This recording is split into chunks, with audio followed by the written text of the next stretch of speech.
The morning sky over Europe in 1943 was often filled with the dull, thundering heartbeat of a bomber formation heading east. To German pilots on the ground, that sound had a familiar rhythm. Another raid by American bombers, most likely B-17 Flying Fortress or B-24 Liberator aircraft flying toward industrial targets deep inside the Reich. For months, the Luftwaffe had grown accustomed to these raids.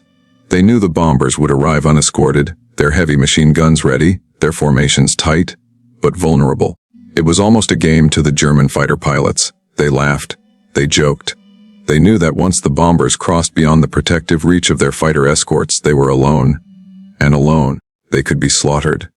In the early years of America's daylight bombing campaign, that's exactly what happened. United States Army Air Forces commanders believed their heavily armed bombers could defend themselves all the way to their targets and back. They were wrong. At first, the plan looked solid on paper. A B-17 carried up to 13 .50 caliber machine guns bristling from its nose, tail, and sides. The formations they flew in, combat boxes, were designed to give overlapping fields of fire, turning the sky into a fortress of lead. In theory, no fighter could get close without being torn apart, but the Luftwaffe was quick to prove otherwise. German aces studied the formations, tested their angles of attack, and learned to strike from above or head-on, where the bombers' guns were weakest. They didn't need to destroy the entire formation, just pick them apart. One engine burning, one bomber spiraling down, another limping behind. Slowly, steadily, they bled the American bomber force dry. For the bomber crews, each mission beyond fighter escort range felt like flying straight into a meat grinder. Escort fighters, like the P-47 Thunderbolt, could only go so far. Their range was limited, and when they turned back, the bombers were on their own for the most dangerous part of the journey, the deep strikes into Germany. And that's when the Luftwaffe pounced. German pilots waited for that moment. As soon as the escorts turned back, they swarmed. Dozens of Messerschmitt 109 and Foch, Luftwaffe 190 fighters would dive in, ripping through the formation. They used coordinated attacks, often timing their runs so that the bomber crews couldn't recover between assaults. It wasn't just chaotic dogfighting. It was organized, ruthless efficiency, and they were laughing while they did it. The Schweinfurt-Regensburg mission of August 17, 1943, stands as a grim testament to that reality. The bombers went deep into Germany without adequate escort. Of the 376 bombers launched, 60 never came back. Hundreds of airmen were killed or captured. The mission inflicted damage on German industry. Yes, but at a cost so high it shook American commanders to their core. It became clear that without long-range escort fighters, this campaign could not be sustained. Back in the mess halls and pilot lounges of Luftwaffe airfields, German pilots laughed at the idea of self-defending bombers. They called them flying targets. They saw the Americans as brave but nervy, sending their men into the jaws of the beast without realizing just how long the beast's teeth were. For months they had the upper hand. The bombers came, the German fighters struck, and the skies over Germany belonged to them. But in war, advantage rarely lasts forever. In late 1943 and early 1944, something new began to appear on the horizon. At first, it was just a whisper among bomber crews, a rumor, a hope. Then the shape became clearer, sleek, fast, long-ranged. It wasn't a Thunderbolt. It wasn't a Supermarine Spitfire. It was something entirely different. Something built to go the distance. Enter the P-51 Mustang. The Mustang was a fighter unlike any the Americans had fielded before. With its elegant laminar float-wing design, its ability to cruise fast and far, and, once fitted with the legendary Rolls-Royce Merlin engine, its blistering high-altitude performance, it was about to rewrite the rules of aerial warfare. Where Thunderbolts had to turn back, Mustangs could keep going, all the way to Berlin, all the way back. For German pilots, the first encounters were confusing. They were used to bombers flying alone, used to the moment of weakness, and then suddenly, the bombers weren't alone anymore. Sleek silver fighters weaved in and out of the formations, staying with them past the old escort limit. They weren't there for a few minutes. They were there the whole way, and they weren't just defending, they were hunting. The Mustang wasn't merely an escort fighter. It was a predator. It could dive, climb, and turn with the best German aircraft. It carried drop tanks to stretch its range across the heart of Europe. And unlike the bombers, it didn't wait for the Luftwaffe to attack. It went looking for them. As the Mustangs appeared in greater numbers, the laughter in Luftwaffe mess halls began to fade. What had once been easy kills were now deadly encounters. German pilots found themselves fighting not against lumbering fortresses, but against aggressive American fighters eager to take the fight to them. The hunters were becoming the hunted. It's easy to imagine the disbelief in those early days of Mustang escort. Luftwaffe pilots would see the bomber formations approaching, wait for the escorts to peel away as always, and then they didn't. They stayed. They followed the bombers deep into the Reich. They chased down attackers, caught stragglers, and tore into German formations with relentless precision. The change didn't happen overnight. At first, the Mustang presence was limited, just a few squadrons testing their wings over occupied Europe. But each week more and more appeared. Their impact was immediate and brutal. Luftwaffe tactics, once so effective, started to break down. For years, German pilots had relied on timing their attacks after American escorts turned back. That window had closed. Now, even as they assembled for their interception runs, Mustangs were already prowling, ready to tear into them before they even reached the bomber formations. The Mustang pilots flew with a different attitude. They weren't just escorts, they were hunters. Many were combat, hardened veterans, and they flew with aggressive precision. They didn't simply circle the bombers. They roamed ahead, behind, above, and below, seeking out German formations long before they could strike. It was psychological warfare as much as aerial combat. Luftwaffe pilots began to look over their shoulders, not just ahead. They never knew when a pair of P-51s might be climbing behind them, sunlight glinting off their polished aluminum skin, gun ports hungry and ready. One of the most terrifying new realities for the Germans was range. With their drop tanks, P-51s could escort bombers all the way to Berlin and back. There was no safe zone anymore. For years, Luftwaffe squadrons had operated under a comforting rhythm. Wait, intercept, attack, return. That rhythm shattered. Every minute they were in the air, they were vulnerable. Every takeoff carried the risk of Mustang claws slashing through their formations. German aces who once racked up kills against unescorted bombers suddenly faced a new breed of enemy. And this enemy could match them turn for turn, climb for climb, dive for dive. The Messerschmitt Bf 109 and Foch Wolf 190 were formidable machines, but they'd been optimized for short-range, high-intensity engagements. The Mustang was optimized for endurance and dominance. At high altitude with the Rolls-Royce Merlin engine roaring, it was devastating. Even experienced Luftwaffe pilots like Adolf Galland admitted that the appearance of long-range escorts changed everything. Bomber crews felt the difference immediately. Before the Mustang, the long minutes after the thunderbolts peeled away were filled with dread. Gunners scanned the sky for black specks on the horizon, praying it wasn't the Luftwaffe. But now Mustangs flew alongside them, riding shotgun all the way to the target. They could see the fighters darting ahead, engaging German interceptors before they got close. The mood in the bomber formations changed from fear to determination.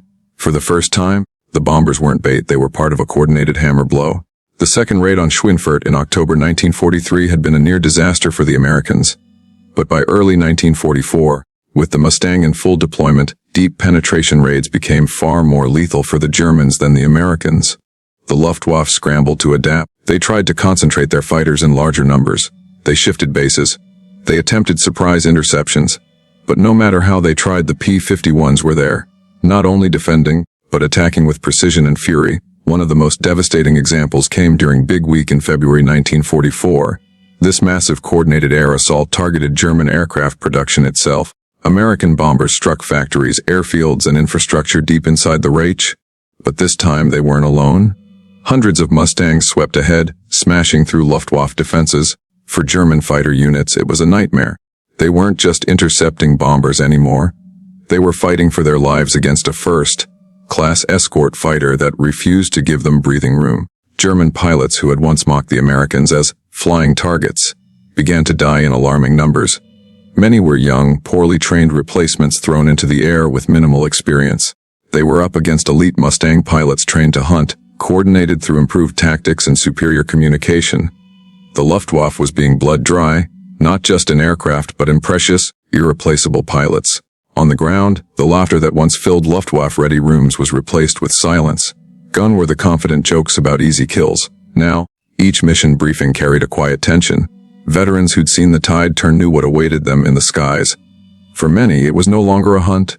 It was survival, and in the skies, the change was visible. In 1943, German fighters attacked bomber formations with bold, aggressive strikes. They cut through like wolves.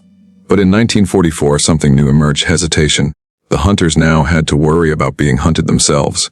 Mustang squadrons deliberately targeted German fighters as they formed up, catching them low and vulnerable. Some German formations never even made it to the bombers. They were intercepted and scattered miles away. It wasn't just skill, it was strategy. United States Army Air Force's commanders realized that to truly break the Luftwaffe, they didn't need to just protect their bombers. They needed to destroy the enemy in the air. Mustang pilots were given permission, encouraged even, to leave bomber formations to hunt down German fighters. It was a bold shift in doctrine. Instead of being tied down defensively, the Mustangs became an offensive spearhead. For the Luftwaffe, this was catastrophic. Their already stretched resources were now under constant pressure. Maintenance crews worked around the clock to keep aircraft flying. Fuel shortages bit deeper with every month. Replacement pilots arrived with fewer flight hours. Against seasoned Mustang veterans, they didn't stand a chance. What had once been a confident, disciplined force was now scrambling to survive. The skies over Germany became a battlefield of shifting dominance, and for the first time, the Luftwaffe was on the losing end. The Mustang had taken away their sanctuary, their timing, their psychological edge, and once that was gone, defeat wasn't a matter of if, but when. But this wasn't just a technical victory. It was a moral one. For months, bomber crews had flown missions knowing many wouldn't come back. They'd watched friends burn in the air. Now, with the Mustang beside them, they felt something rare in war: hope. Hope that they could hit the target and live to tell about it. Hope that the Germans weren't invincible. Hope that the tide was turning. By the spring of 1944, the skies above Germany had changed completely. The days of laughing German pilots, mocking unescorted bomber formations were gone. Now, they approached their aircraft with a quiet, grim determination. Every mission had become a gamble. Before, the Luftwaffe had been the hunters. Now, they were the prey circling under the watchful eyes of a new predator. The P-51 Mustang had tilted the balance of power, and the Luftwaffe knew it. To truly understand the scale of that shift, imagine a German pilot climbing into the cockpit of his Messerschmitt Bf 109 in April 1944. The mission board read, "Intercept bomber stream approaching central Germany." This had once been a routine assignment, a chance to notch another bomber kill, maybe earn another victory mark on the fuselage. But now, as he straps in, a knot forms in his stomach. He knows what's waiting up there. Not just bombers, but swarms of P-51s prowling the sky like sharks in deep water. When the bomber stream appears, it stretches across the horizon like a wall of silver. Dozens upon dozens of B-17 Flying Fortress and B-24 Liberator bombers plow through the thin, high-altitude clouds, formation tight, contrails streaking behind them like scars in the blue. Once that sight was an invitation. Now it's a warning. Because the Mustangs are up there too, weaving and cutting through the sky, patiently waiting for the Germans to make their move. The Luftwaffe pilot climbs, eyes scanning for gaps, listening to radio chatter filled with nervous voices. They spot the escorts, sleek, fast, and impossibly persistent. The Americans used to turn back near the border. Not anymore. The Mustang could go all the way. The German pilot's oxygen mask hides his clenched jaw. He pushes the throttle forward. If he hesitates, he's dead anyway. As the German fighters line up for their attack, the trap is already closing. Mustang pilots have learned how to read Luftwaffe movements. They can tell when a squadron is climbing to attack, when it's turning for position, when it's vulnerable. The Germans dive in for a head-on strike at the bombers, but before they can even close the distance, P-51s are on them. The radio explodes with shouts, "Achtung, Mustangs!" And just like that, the hunters scatter. What follows isn't the clean, choreographed attack runs of 1943. It's chaos. Mustangs slash through the German formations with blistering speed, diving from above, rolling into turns, cutting them apart. The Luftwaffe pilots try to fight back, but the Mustangs have the energy advantage. They can choose when and where to engage. German formations break up under the pressure, individual pilots twisting and rolling desperately to survive. The bombers, once helpless targets, thunder on toward their objectives almost untouched. For the bomber crews watching from their gun turrets, the sight is surreal. Months earlier, these same skies had been swarming with enemy fighters, picking them apart. Now, the Mustangs chase the Luftwaffe instead. They see dogfights unraveling far from the bomber stream, explosions blooming like flowers in the thin air. What was once terror is now momentum. The mission continues. The bombs drop, the factories burn, and the German Air Force bleeds. The strategy behind this transformation was as brilliant as it was ruthless. American air commanders knew that to win control of the skies, they didn't just need to protect their bombers. They needed to destroy the Luftwaffe itself. So they unleashed the Mustangs. Instead of clinging defensively to the bombers, the P-51 squadrons were unleashed to hunt down German fighters wherever they found them, intercepting them at their bases, catching them forming up, slamming into them during their climb. It was an aerial war of attrition, and the Americans had the numbers, the fuel, and the range to win it. German airfields became death traps. Mustangs strafed them relentlessly, tearing up runways and catching fighters as they took off or landed. Luftwaffe pilots began to fear not just the missions, but the moments before and after. Nowhere was safe. Even ground crews felt the pressure as low-flying Mustangs swept in like hawks, guns blazing. The psychological toll was enormous. For years, Luftwaffe pilots had been the best of the best, trained to dominate, taught that their aircraft were unmatched. But the Mustang didn't just match them, it surpassed them in range, in speed, in high-altitude performance. Even Germany's most advanced fighters struggled to counter them effectively. The Messerschmitt Me-262 jet would come later, but too late and in too few numbers to change the tide.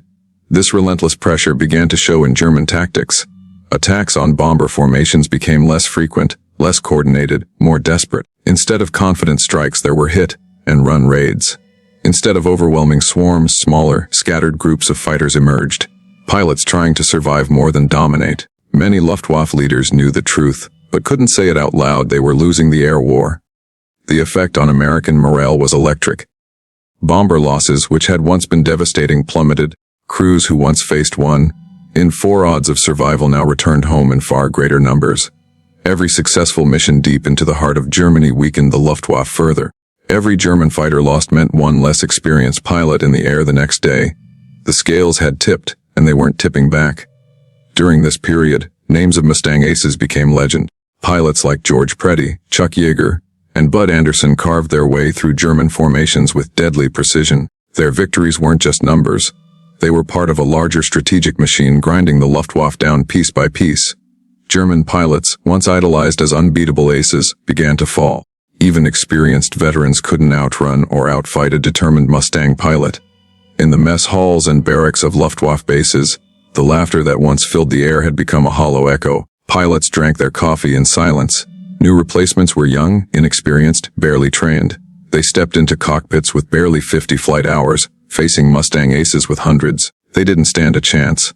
What was once confidence had curdled into fear. Even German civilians began to notice the change. The once proud Luftwaffe that had guarded their skies was now struggling just to get planes airborne. American bombers appeared overhead in greater numbers, their escorts unstoppable.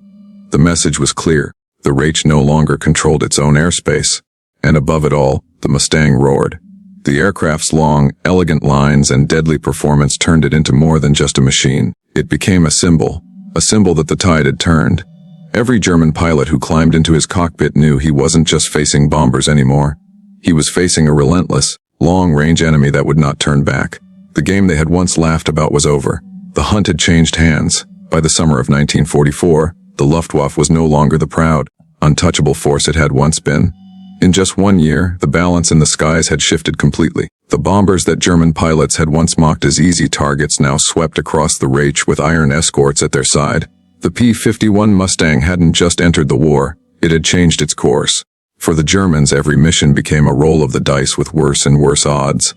They no longer had the luxury of choosing when and where to fight. The Mustang was everywhere, before, during, and after the bombing runs. No more safe zones, no more gaps. The Luftwaffe, once the hunter, was cornered prey. This transformation wasn't just about technology, though the Mustang's range and performance were unmatched. It was about strategy, timing, and relentless pressure. American commanders understood that to defeat Nazi Germany, they needed to break the Luftwaffe. Not just beat them in the air, but crush their spirit. Every Mustang sortie, every escort mission, every strafing run on an airfield was a hammer strike against the backbone of German air power. And it worked. By mid-1944, Luftwaffe losses reached levels they could no longer sustain. Pilots were dying faster than they could be replaced. Fuel shortages crippled training programs. Factories that once churned out fighters were burning under bomber raids. Even the arrival of the Messerschmitt Me-262 jet fighter couldn't save them. It was too little too late, and the skies were already owned by the Allies. The psychological blow was immense. For years, German pilots had been the elite, feared across Europe. But the Mustang stripped that myth bare. No longer were bomber formations a punchline. No longer could German pilots laugh as they watched them approach. The laughter had been replaced by silence, then by fear. They knew even before they took off that the odds were against them, and fear is a deadly companion in war. For the bomber crews, everything had changed too.